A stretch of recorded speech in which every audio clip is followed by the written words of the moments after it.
सभी साथियों को नमस्कार। युवा मंच के यूट्यूब चैनल पर आप सभी का स्वागत है। मित्रों, उपस्थित हूँ आप लोगों के बीच में एक विशेष परिचर्चा में। आज हम बात करेंगे वित्त विहीन शिक्षक साथियों के दर्द का। जैसा कि कभी आपने सोचा भी नहीं होगा कि एक वित्त विहीन शिक्षक किस तरीके से अपने परिवार का, अपने घर का खर्चा चलाता होगा। आपने देखा होगा, हो सकता है कि आपको ऐसा सुअवसर मिला हो कि कई ऐसे शिक्षक हैं जो सब कुछ त्याग कर सिर्फ शिक्षा के लिए लगातार प्रयासरत रहे हैं, जिनके जीवन में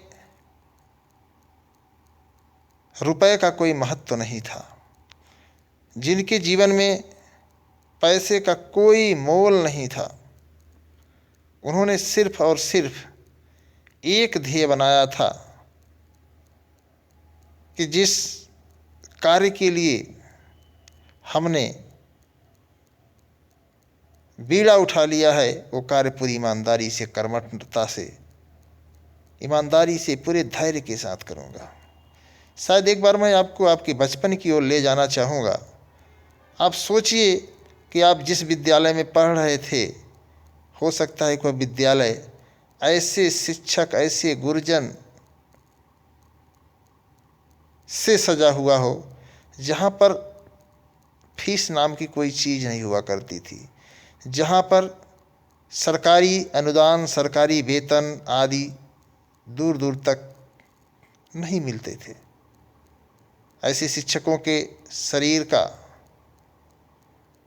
ढांचा आप देखकर दूर से ही आकलन लगा लिए होंगे कि वाकई यह जो गुरुजी हैं, निश्चित तौर पर ये सिर्फ और सिर्फ अपने आप को त्याग की,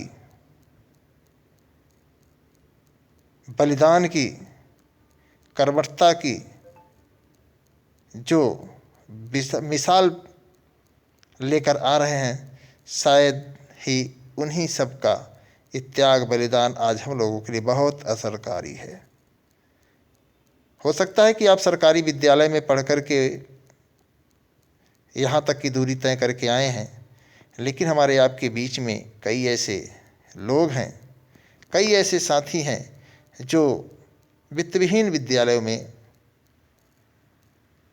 शिक्षा दीक्षा प्राप्त किए हैं। अगर आप ईमानदारी से सोचें तो ऐसे गुरुजनों के लिए एक नमन तो बनता है कि जो बिना किसी लालच के, बिना किसी लोभ के, बिना किसी ईर्ष्या द्वेष के शिक्षा की गंगा बहाने में कोई कसर नहीं छोड़े थे। मुझे याद है, इत्तेफाक से या सौभाग्य से जो भी कह लिया जाए, मैं भी शुरू की शिक्षा दीक्षा वित्तविहीन विद्यालय में ही ग्रहण किया, जहाँ पर हम लोग विद्यालय में जाते थे, सुबह अपने हाथ से जिस कक्षा में बैठते थे उसमें झाड़ू लगाते थे, उसको साफ करते थे, उसकी पुताई करवाते थे, करते थे। अपने से सब कुछ किया जाता था। अपने हाथ से मिट्टी ढोना, अपने हाथ से जो है फील्ड की सफाई करना, विद्यालय के किनारे किनारे क्यारियाँ, गमले वगैरह वगैरह सजाना, ये हम लोगों के हाथ का था। लेकिन आज सरकारी विद्यालयों की दशा अगर देखी जाए, हालांकि हम सरकारी विद्यालयों के विपक्ष में नहीं हैं, लेकिन उन गुरुओं की गुरुता को अगर देखा जाए तो वाकई आज के जो गुरु हैं काफ़ी अंतर आपको दिखेगा। जहाँ एक तरफ मोटी सैलरी मिलती है और एक तरफ जो है सिर्फ और सिर्फ ज्ञान का एक पुंज जो है लेकर के गुरुजी विद्यालय में आते हैं और बच्चों को निःशुल्क परोस कर चले जाते हैं। आप सोच सकते हैं कि उस दौर में 200, 500, 1000 रुपये में जो शिक्षक आपको शिक्षा दे रहा होगा, आखिर आज उसकी क्या सैलरी होगी? क्या उसे सरकार ने कोई अनुदान दिया? क्या सरकार के द्वारा उन्हें कोई लाभ मिला? क्या सरकार ने उनके ऊपर तनिक भी रहम किया कि शिक्षा की बयार बहाने वाले गुरुजी, जिनके पढ़ाए छात्र राजनेता हैं, police inspector, commissioner, DM, collector, अच्छी अच्छी पोस्टों पर हैं, क्या कभी ने लोगों ने अपने गुरुजी का ख्याल किया कि जिन्होंने शुरू की शिक्षा दीक्षा में अपूर्णीय योगदान दिया हो, आज क्या दशा है उनकी? आज हमारी मुलाकात हमारे ऐसे गुरुजी से हुई जिन्होंने निश्चल भाव से, बिना किसी लोभ के, बिना किसी जो है लालच के, जो शिक्षा हम लोगों को दिए, उन्हीं की देन है कि आज हम लोग बोल पा रहे हैं, लड़ पा रहे हैं, समाज के लिए कुछ अच्छा कर पा रहे हैं। हालांकि उनकी सैलरी तो 300 रुपये महीने की ही थी। अब आप सोचिए कि 300 रुपये महीने की सैलरी में अपना परिवार कैसे चला रहे होंगे। मुझे लगता है कि जो साइकिल से आते थे, उस साइकिल में अगर सही तरीके से सब कुछ, सीट कवर, पंखी, टायर ट्यूब अगर सही से लगवाएं तो शायद एक बार की सैलरी में नहीं लगवा सकते थे। लेकिन फिर भी वो लगातार समय से आते थे, समय से जाते थे, ईमानदारी से पढ़ाते थे। उनके मन में कोई भी ऐसे सवाल नहीं थे कि आज हम सुबह जाएंगे, दोपहर चले आएंगे। वे जब भी आते थे मन से पढ़ाते थे। उनके हाथ में कोई मल्टीमीडिया सेट उस समय नहीं हुआ करता था। उनके हाथ में जब भी हम लोग देखते थे तो कहीं किताबें, तो कहीं हम लोगों के लिए अच्छे अच्छे नोट्स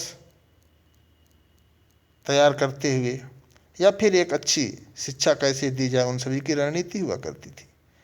आज मोबाइल के इस माहौल में भले ही यह कहा जाए कि साक्षरता दर ज़्यादा हो गई है, अधिक हो गई है, लेकिन अगर कहीं देखा जाए तो जो ज्ञान उस दौर में था, जो संस्कार उस दौर में था, जो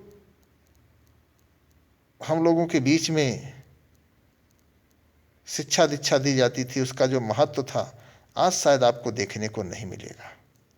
यह और बात है कि आज हम अंग्रेजी मीडियम में हैं। आज तमाम विद्यालयों की रूपरेखा, ढांचा सब बदल चुका है। लेकिन उस दौर में जो गुरुजी का त्याग था, आज भी बहुत ही स्मरणीय है। उन सभी गुरुओं को युवा मंच टीम की ओर से बहुत बहुत नमन है, हृदय की गहराइयों से नमन करते हुए। और सरकार से भी यह निवेदन है कि जो भी वित्तविहीन हैं विद्यालय हैं, जो भी गुरु, जो भी शिक्षक ईमानदारी से पढ़ा रहे हैं, और यही कारण है कि आप देखेंगे कि प्राइवेट विद्यालयों में छात्रों की संख्या दिन प्रतिदिन बढ़ती जा रही है। यह और बात है कि कुछ विद्यालय व्यवसायीकृत हो गए हैं, जहाँ पर शिक्षा नहीं व्यवसाय हो रहा है, उनकी बात छोड़िए। लेकिन ग्रामीण इलाकों में देखिए तो कई तमाम ऐसे गुरुजी हैं जो बिना लालच के, बिना लोभ के समाज के लोगों को शिक्षा दीक्षा दे रहे हैं। तो हमें आपको कहीं ना कहीं गुरु के प्रति स्नेह, गुरु के प्रति प्रेम, और जो तमाम लोग गुरु के द्वारा शिक्षित होकर ऊंची ऊंची पोस्टों पर पहुँचे हैं, उनसे भी निवेदन है कि अगर हमारी बात आप लोगों तक पहुँच रही है तो आप लोग निश्चित तौर पर इसको ऊपर तक पहुँचाइए। और सरकार से भी हमारी अपील है, दरख्वास्त है कि ऐसे गुरुजन बिंदुओं को विशेष तौर से कुछ न कुछ सरकार अनुदान दे, चाहे मानदेय दे, या फिर उनको ऐसा कुछ करे कि उनको सम्मानजनक जीवन जीने के लिए, सम्मानजनक सर उठाकर समाज में जीने के लिए अनुदान, मानदेय आदि की व्यवस्था करे तो ज़्यादा बेहतर होगा। इसी के साथ सभी साथियों को नमस्कार। अगर आप हमारी बातों से सहमत हैं तो इस वीडियो को अधिक से अधिक शेयर करें, लाइक करें, अगर आप चैनल पर नए हैं तो चैनल को सब्सक्राइब जरूर करिए। युवा मंच टीम लगातार उन गुरुओं के लिए जो लगातार निस्वार्थ भाव से शिक्षा की गंगा बहा रहे हैं, उनके लिए सदैव आभारी है। और सरकार से भी गुजारिश करेगी टीम कि जल्द से जल्द सभी वित्तविहीन विद्यालयों में जो शिक्षक हैं उनके लिए कुछ विशेष पैकेज, ताकि उनका भी जीवन सम्मानजनक हो सके, उनकी भी साइकिल का पंचर आसानी से बन सके, उनकी भी साइकिल की सीट का कवर लग सके, उनके भी कपड़े थोड़े से अच्छे हों। इन सभी चीज़ों पर विशेष ध्यान दें। इसी के साथ सभी साथियों को धन्यवाद। नमस्कार। मैं आपके संघर्षों का साथी अनिल सिंह।